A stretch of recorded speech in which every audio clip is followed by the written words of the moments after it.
আজকে দেখাবো কি করে একটা 3D গোলাপ তৈরি করতে হয়।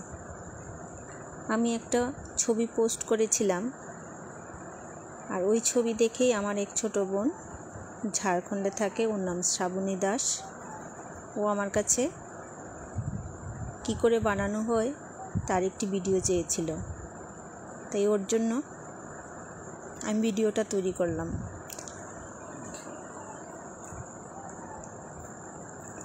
পুরো ভিডিওটা একসঙ্গে দিতে পারবো না, কেননা পুরো ভিডিওটা একসঙ্গে দিলে অনেক বড় হয়ে যাবে, তাই আমি ছোট ছোট করে ভিডিওটা দেওয়ার চেষ্টা করব।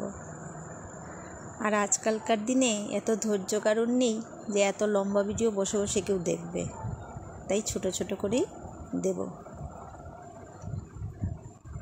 তো প্রথমে কি করেছি, আমি প্রথমে একটা ফ্রেঞ্চ নট দিয়ে নিয়েছি, তারপর দুপাশে বুলিয়ন স্টিচ দিয়েছি।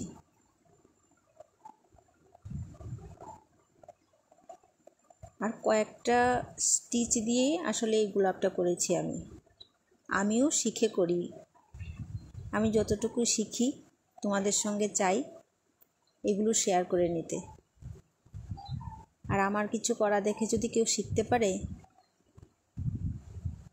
তাতে আমার ভীষণ খুশি হয় যে আমি তো কিছু একটা কাউকে শেখাতে পারলাম।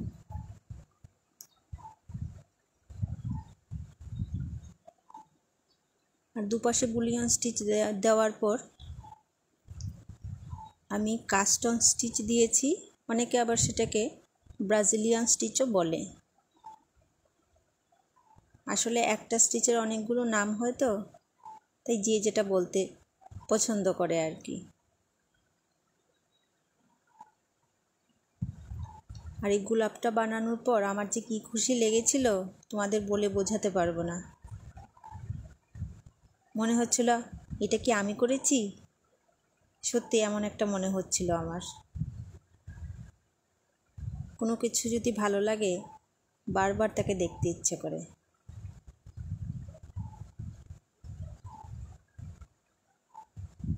দেখো, কথা বলতে বলতেই মোটামুটি প্রথম ধাপটা শেষের পথে চলে এসছে। আর এই টিউটোরিয়াল ভিডিওটা আমি কয়েকটা ধাপেই দেখাবো।